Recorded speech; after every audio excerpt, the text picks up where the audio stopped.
Hey, എല്ലാവർക്കും നമസ്കാരം. ഞാൻ നിഖില്, നമ്മളെ കോഴിക്കോട് വടകരയുള്ള നിഖില്.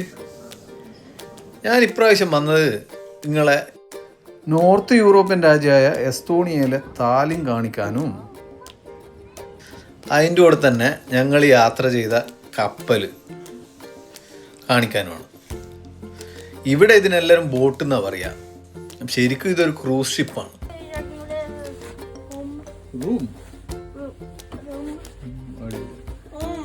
ഞങ്ങളെ റൂമായത്.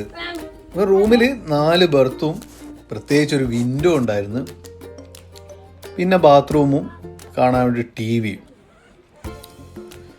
വിൻഡോ ഉള്ളതുകൊണ്ട് ഈ ബോൾട്ടിക് സീ നല്ലപോലെ കണ്ട് ആസ്വദിക്കാൻ പറ്റി. ഈ കപ്പലിൻ്റെ പേര് ബോൾട്ടിക് ക്വീൻ എന്നാണ്.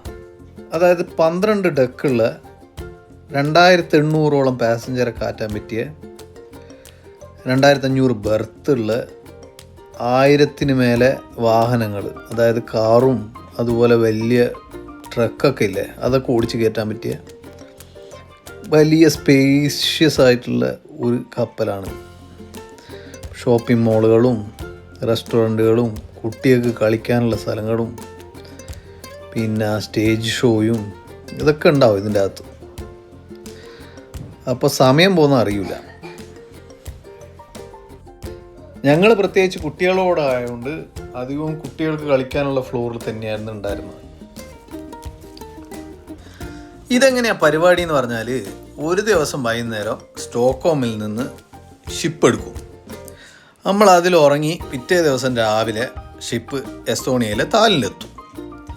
അങ്ങനെ നമ്മൾ കപ്പലിറങ്ങി ആ പകൽ മൊത്തം താലിൽ ചിലവാക്കും. എന്നിട്ട് വൈകുന്നേരം വീണ്ടും നമ്മൾ കപ്പലിലേക്ക് തിരിച്ചു വന്ന് ആ കപ്പൽ സ്റ്റോക്ക്ഹോമിലേക്ക് തിരിക്കും.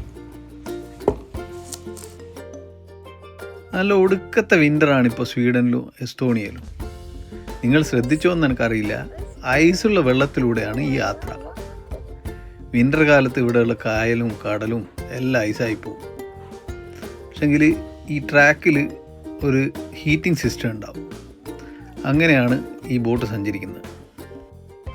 അങ്ങനെ വൈകുന്നേരമായപ്പോൾ ഞങ്ങൾ 6 മണിക്ക് വന്ന അതേ ഷിപ്പിൽ രണ്ടാമത് ചെക്ക് ഇൻ ചെയ്ത് ഞങ്ങൾ റൂമിൽ കയറി തിരിച്ച് സ്റ്റോക്ക്ഹോമിലേക്ക് വന്നു.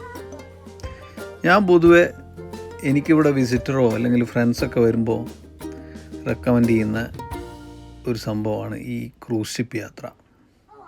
എക്കണോമിക്കലി നോക്കുമ്പോൾ നമുക്ക് ചെറിയ ചീപ്പ് ടിക്കറ്റ് കിട്ടുകയും ചെയ്യും.